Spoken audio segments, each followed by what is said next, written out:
My parents laughed when I said I'd build software for cities. Stop fixing printers, my brother said. Yesterday, I signed a $240 million contract with the city that keeps their lights on. Now they won't stop texting me about how proud they've always been. Hey, Reddit, my family never believed in my computer nonsense. So I left, built something they couldn't ignore, and now they all suddenly want to talk. But let me start from the beginning. My name's Elliot Johnson. I'm 32 now. But this started long before the tech, the late nights, and the servers. I grew up in Highland Park, Illinois, one of those suburbs where everyone mows their lawn twice a week and pretends their family's perfect. My dad, Robert, was a civil engineer. He built bridges, until one of them collapsed during construction when I was 9. He never talked about it, but the silence afterward changed everything. From then on, reliability wasn't just something he cared about. It was an obsession. He'd say, things either stand or they don't. Like that explained the whole world. Mom, Helen, was a middle school math teacher. She was kind, practical, and agreed with Dad on almost everything, even when she didn't. My older brother Victor was the golden child. Straight A's, tennis, debate, volunteering at the hospital, already talking about med school before junior year. Whenever we went to family events, people would ask about him first. Then they'd remember me. And the younger one? Still into computers? Dad would laugh and say, yeah, he's experimenting. I started with that old beige desktop in the living room. It was supposed to be Mom's for grading, but I'd sneak downstairs after everyone went to bed and mess with it. Sometimes I broke it completely, but I always fixed it. That's how I learned. Computers didn't yell, didn't sigh, didn't judge. They just gave you results. Dinner was where the hierarchy showed. Victor talked about biology labs, and everyone listened like he was giving a keynote. When I mentioned the robotics club, Mom smiled politely and asked if I'd finished my calculus homework. Dad would go on about real jobs, meaning anything involving steel or concrete. Code, to him, wasn't work. It was air. By high school, I stopped trying to explain. I'd eat, do homework, then disappear into the basement to code until midnight. When I was 15, I joined a state programming competition. I made a scheduling app for our school that cut teachers' admin time in half. We won first place. Mom congratulated me. Dad said, that's nice, but don't let it distract from real studies. That night, Victor came home with a pre-med internship offer, and everyone celebrated. I didn't say a word. When college applications came, I applied to every place Dad liked, MIT, Illinois, Purdue, but for computer engineering, not civil. I didn't tell him. When the Northwestern acceptance letter arrived, he opened it first. I'll never forget his face. Not angry, just disappointed. Computer engineering? You can do better than that. That summer, I worked at a computer repair shop downtown. The owner, Mark, barely spoke, just handed me broken machines. One day he said, you don't panic when things fail. That's rare. I didn't realize how true that was until much later.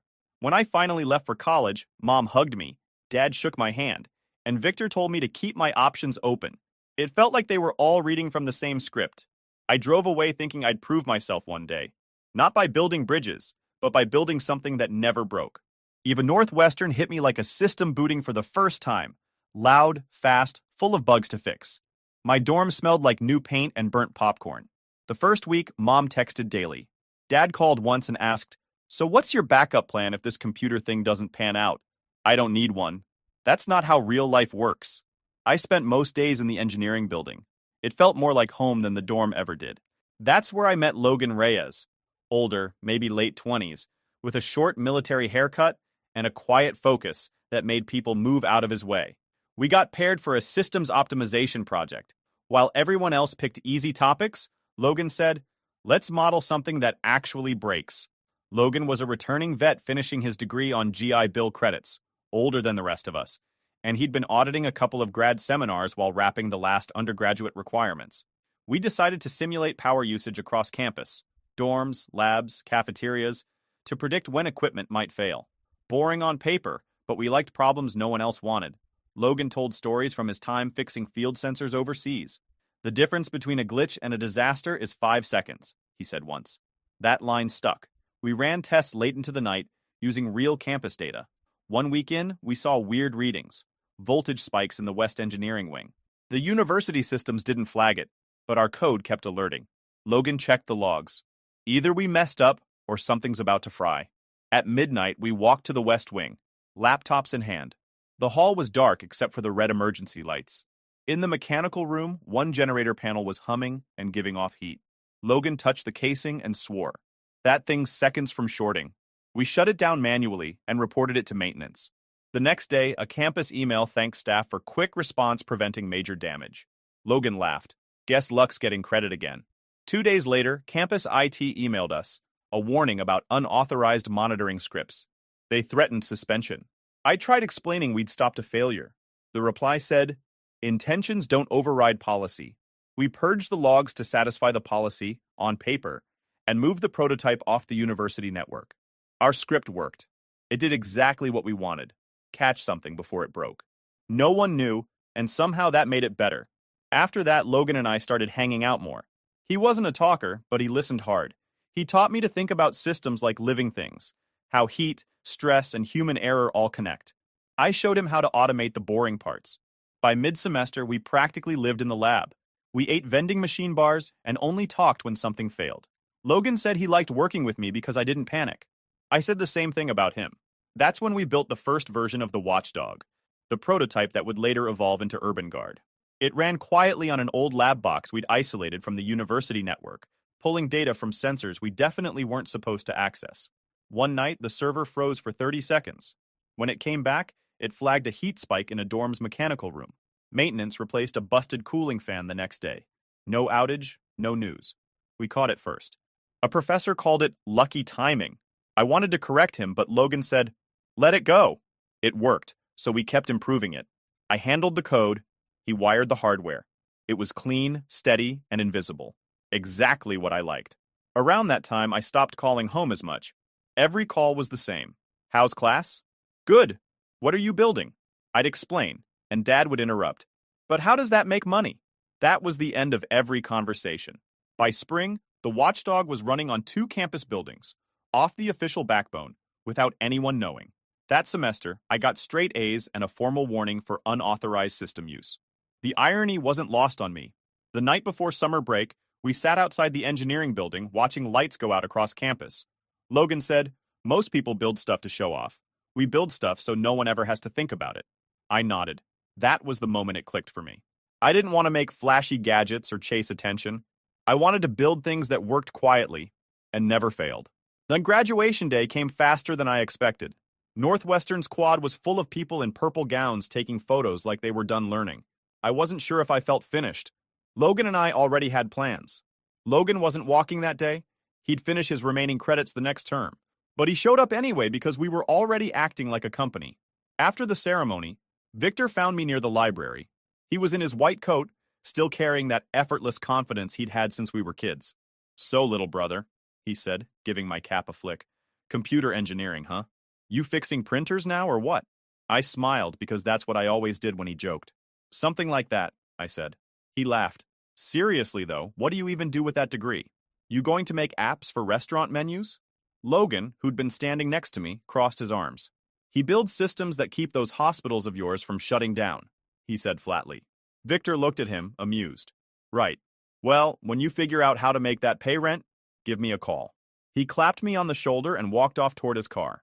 Logan watched him leave and said, "Guy's a doctor, huh?" "Resident," I said. "Figures. Doctors think if they can't see it, it doesn't exist." A month later, we signed a 6-month lease on a tiny space above a closed laundromat in Wicker Park.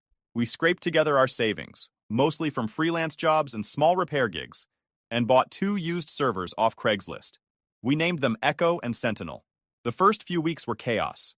We had no funding, no clients, and no real plan besides make Urban Guard real.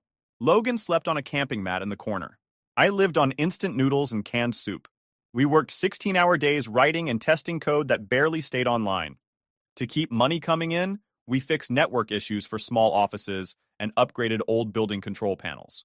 Logan was good at talking to building managers. I was better at making their old systems behave. Most of them didn't understand what we were doing, but they liked that things ran smoother after we left. By fall, we'd finished the first stable version of Urban Guard. It wasn't much, just a basic dashboard that tracked power, temperature, and system errors, but it ran automatically, without babysitting. The problem was, no one wanted to pay for something they couldn't see. Then we got a call from a maintenance supervisor at a small private hospital downtown. He'd heard about us from one of our office clients. Their backup generator kept failing safety checks, and they couldn't figure out why. Logan and I met him the next day. The hospital basement was a maze of pipes, cables, and metal cabinets humming in the dark. The air smelled like oil and warm metal.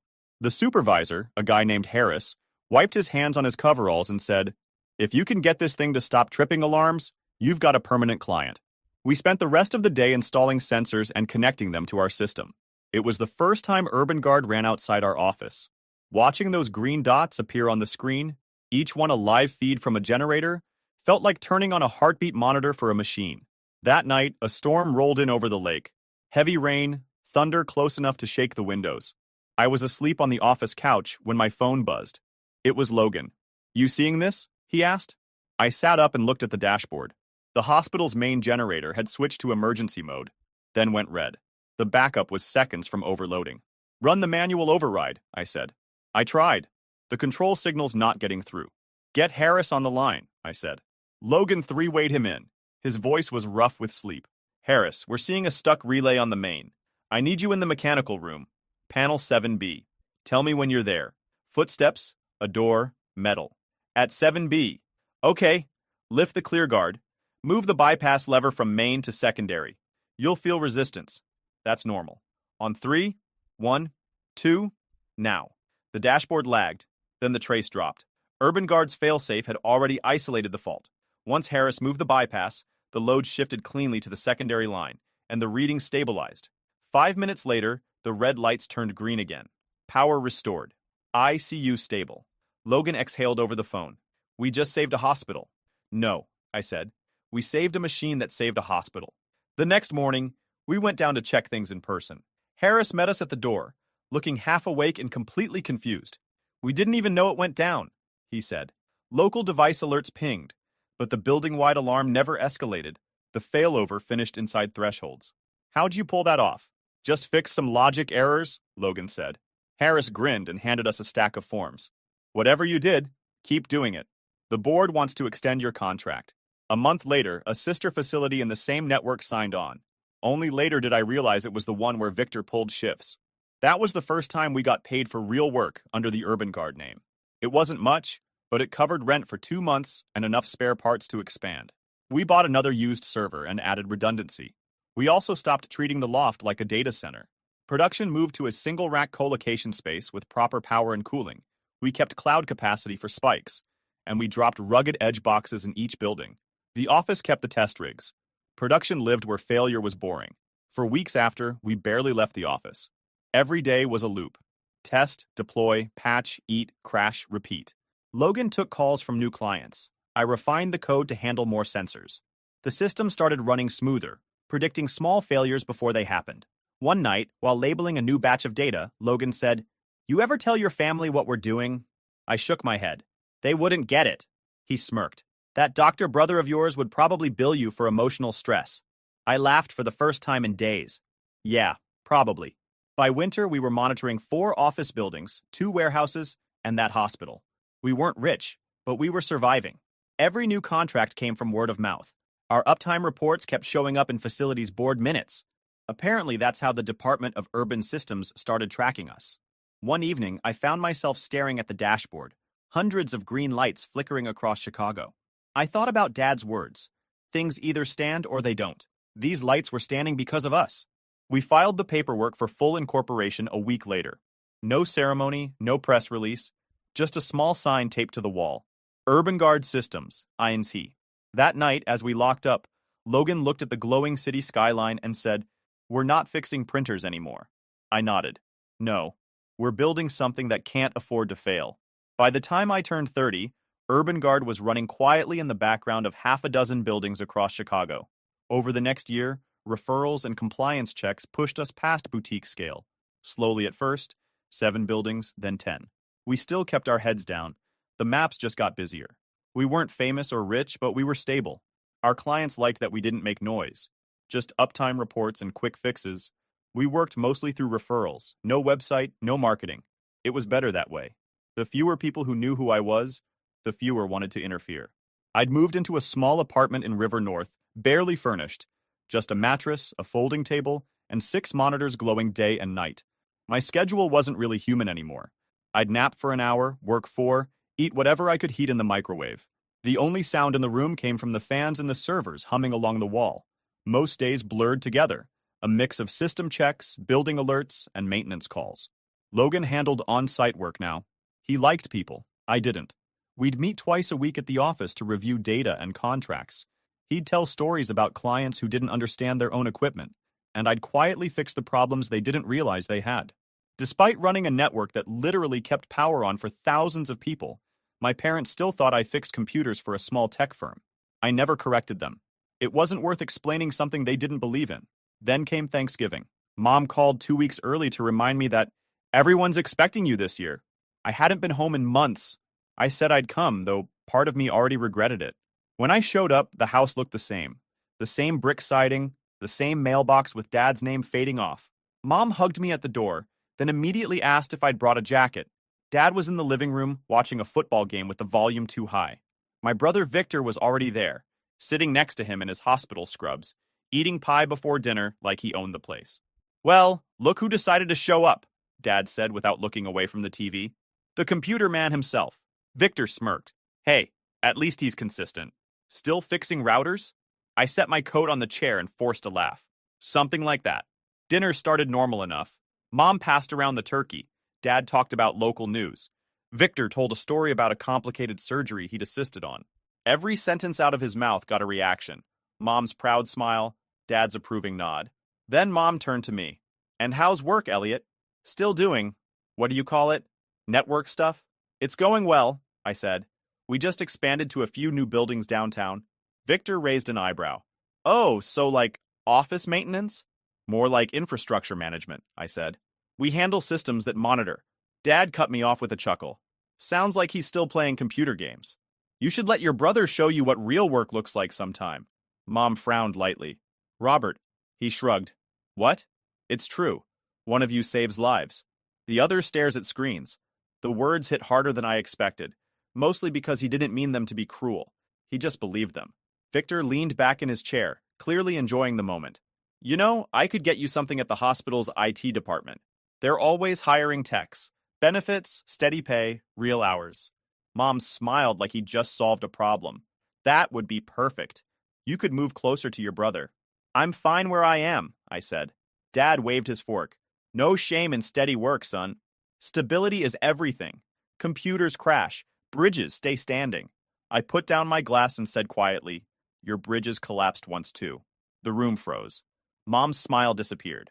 Victor shot me a look. Dad's jaw clenched, but he didn't say anything. The game on TV filled the silence. I stood up. "Thanks for dinner," I said. Food was great.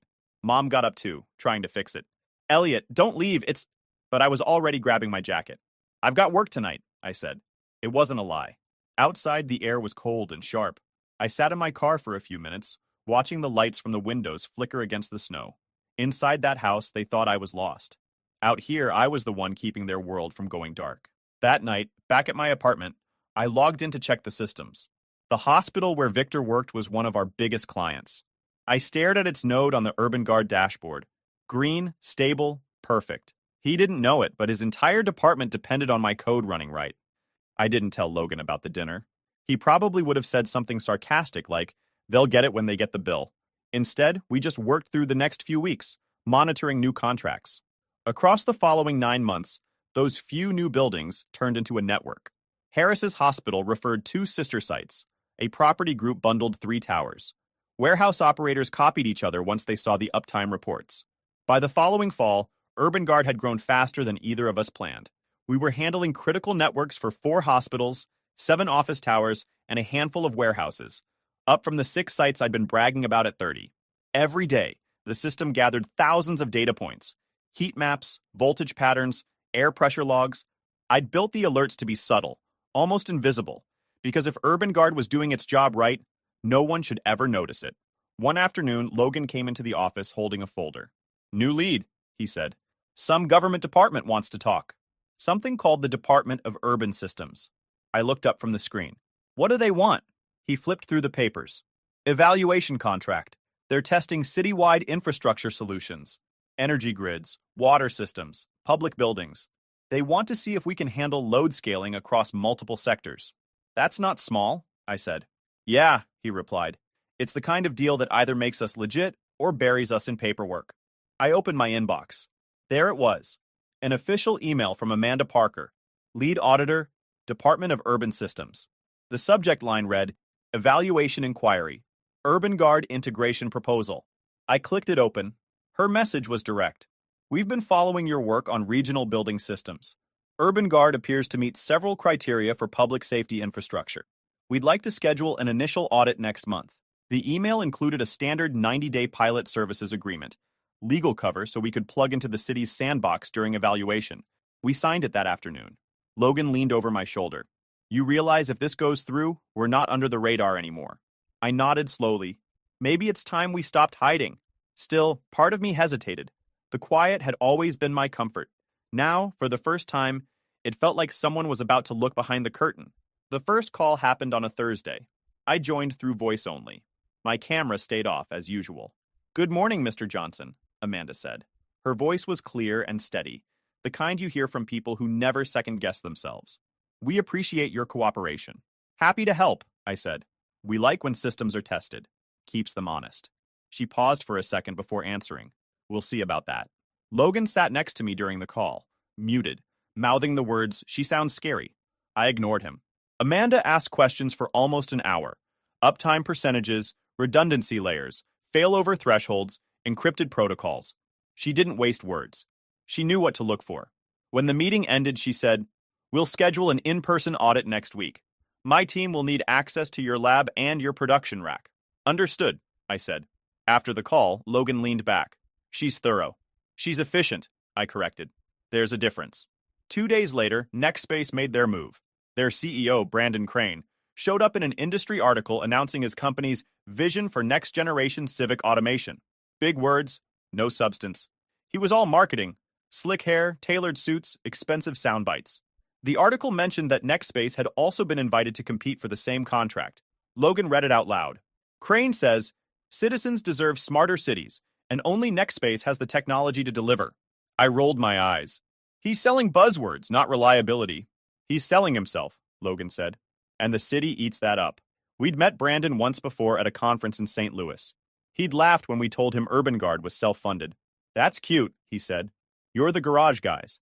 Now he was our direct competition. After St. Louis, NextSpace messaged about a pilot integration, and we spun up a fenced staging box. The request pattern smelled wrong. Service discovery probes where none were needed, so we killed access. Weeks later, our logs suggested they'd cloned a snapshot before we shut the door. We tightened everything and moved on. The following week, Amanda's audit team arrived. I didn't meet them in person.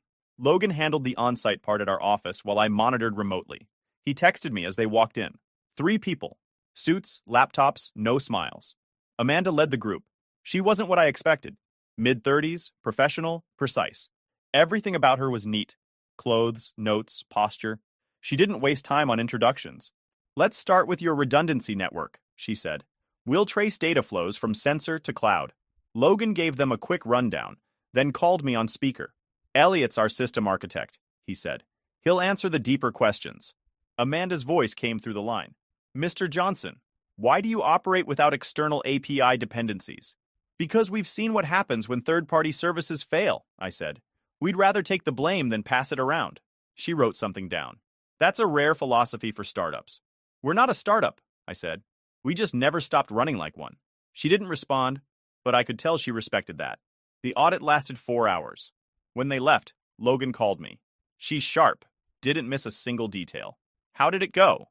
I think we impressed them, but she's not easy to read. Good, I said. People who are easy to read make mistakes. That night, Logan and I stayed late running diagnostics. We wanted the system spotless for the next phase. The city planned a stress test, simulating peak demand on the grid, emergency power transitions, even data overload scenarios. It was the kind of test that made most systems break. If Urban Guard held up, we'd prove we could manage Chicago's critical infrastructure. If it didn't, we'd be finished. While reviewing the simulation data, Logan looked up from his screen. You think Crane will try something? Probably, I said. He doesn't play fair. He's got investors, lobbyists, press. We've got 2 engineers and caffeine. And uptime, I said. He grinned. Guess we'll see which one wins. The The next morning, Amanda scheduled the final call before the stress test.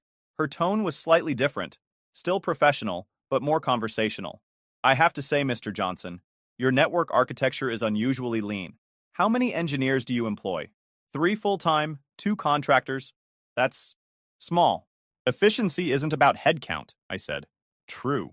She hesitated for the first time. You sound familiar, by the way. I can't place it. I didn't reply right away. Maybe I've been in too many briefings lately, I said. She let it go. Tomorrow, 9 a.m., we'll begin the simulation. I'll be on site. My team will handle oversight. I expect you'll monitor remotely. Always do. After she hung up, Logan gave me a strange look. She said you sound familiar. You two ever meet? I shook my head. No chance. But later that night, something about her name stuck in my head. Amanda Parker. I couldn't figure out why. It wasn't until I scrolled through Victor's social media for the first time in months that I saw it. Victor Johnson and Amanda Parker engaged. My stomach sank. Logan noticed the look on my face. What? She's engaged to my brother, I said quietly. He blinked. The doctor brother? Yeah. He let out a low whistle. Well, that's going to make this test awkward. More like dangerous, I said. Because if the system failed tomorrow, it wouldn't just be Urban Guard's reputation on the line. It'd be my name, her job, and the one person in my family who never stopped thinking I was a joke. The stress test wasn't just a test anymore. It was personal. The citywide stress test began on a gray Tuesday. Logan was at the office before 6, pacing between screens. Amanda Parker and her audit team were across town at the Department of Urban Systems, ready to watch every packet of data. By 7, thousands of nodes were pinging green across Chicago. Power grids, water systems, hospital backups, all feeding through Urban Guard. At first, the load was smooth. Logan cracked a soda. Might actually go easy. It didn't. At 8:13, a minor alert flashed. Voltage spikes in 3 buildings. Then unrelated sectors dropped. A hospital grid went offline. Within seconds, a third of our map glowed yellow, then red. Every alarm screamed.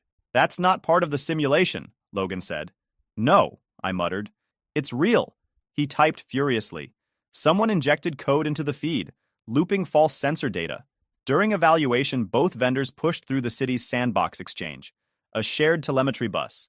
Nextspace abused that bus, replaying doctored packets as if they were ours. The pattern was too precise. This isn't a glitch, I said. It's sabotage. Crane, Logan said. Has to be. I didn't answer.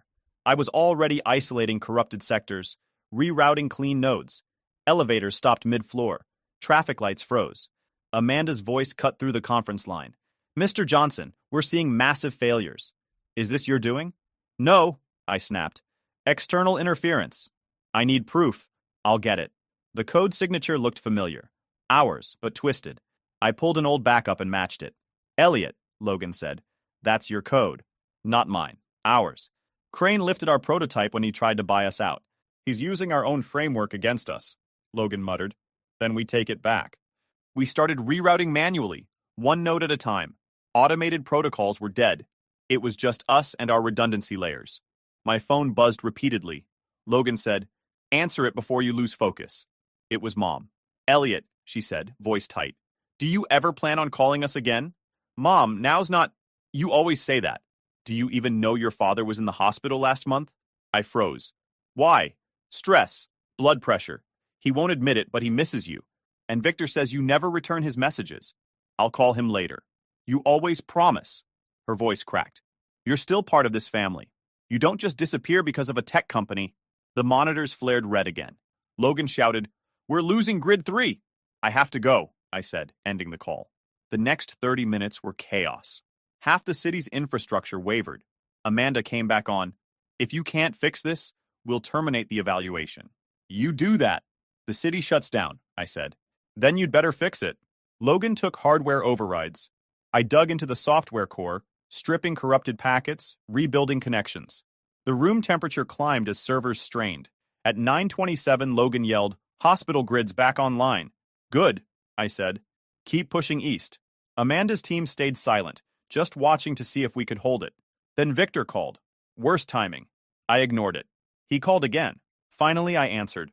"What's going on?" he demanded. "Half the hospital's on backup." "I know. We're fixing it." "This is your system? The one that just failed?" "It didn't fail," I said through my teeth. "Someone hit it." He laughed angrily. So the city's crashing because of your little side project? I told Mom you'd get in over your head. You can thank me later when the lights come back on, I said, and hung up. Logan had already rerouted the final sectors.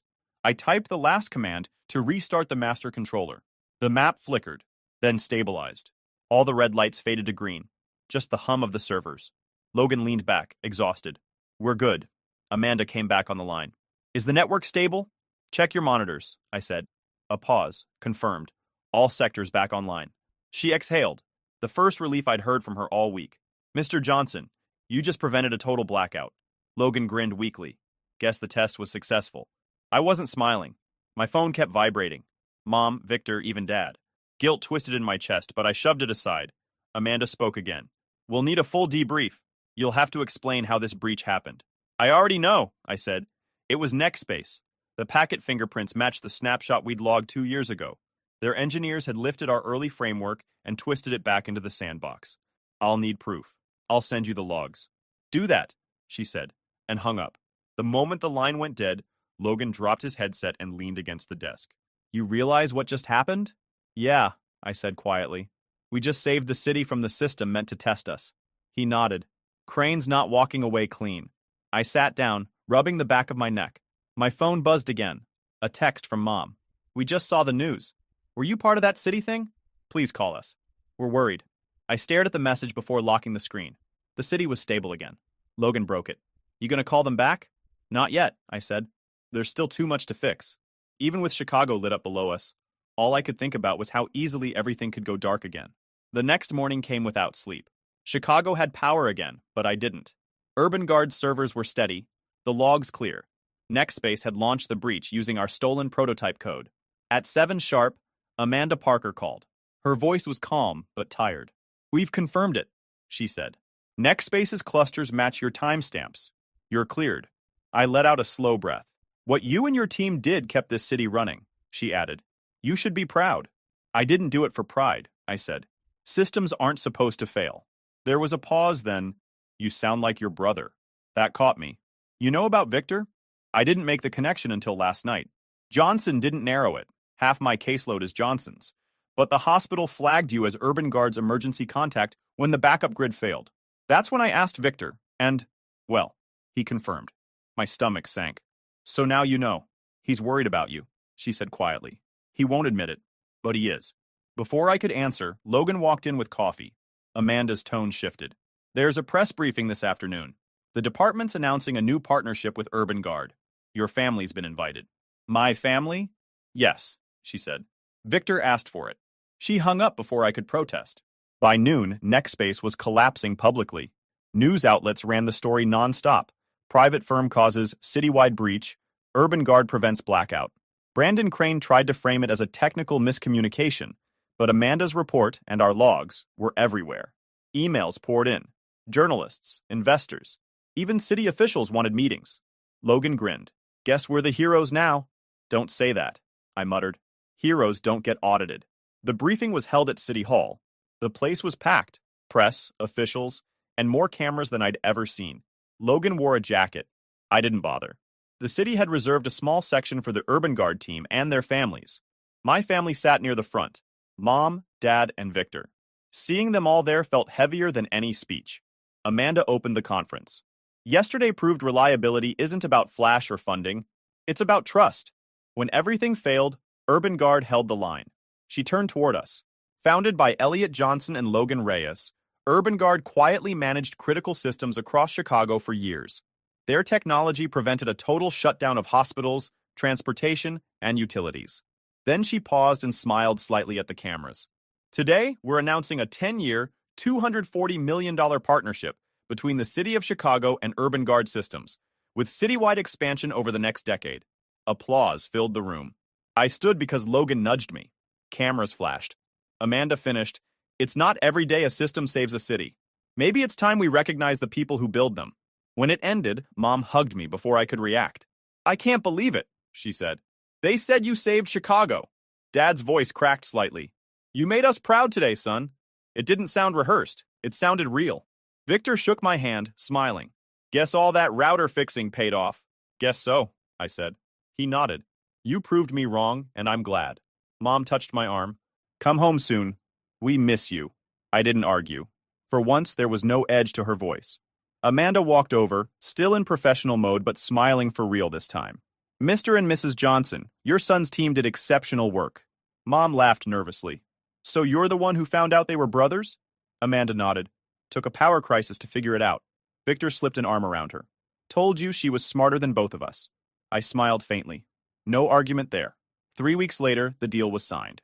Urban Guard executed a master services agreement and stood up a joint program office inside the Smart Infrastructure Division. Logan became head of deployment. I was named Chief Systems Director. My new office had a view that stretched across the entire downtown grid. The buildings below pulsed softly with our system's heartbeat, each one connected, stable, alive. Amanda dropped by with 2 coffees. Still can't believe how quiet it is when everything works, she said. That's the goal, I replied. She nodded toward the window. Your brother said hospitals feel the same way when the machines keep running. Guess reliability runs in your family. I looked out at the city. The skyline glowed in rows of green light, everyone powered by something we'd built from scratch. Amanda smiled. You built something that lasts, Elliot. Yeah, I said. And this time, everyone knows it. The city stayed bright, steady, alive, and for the first time in years, so did I. YouTube just dropped this new hype feature. If you're hooked on this story, smash that hype button. It tells YouTube this video deserves to blow up, and it keeps even crazier stories coming your way.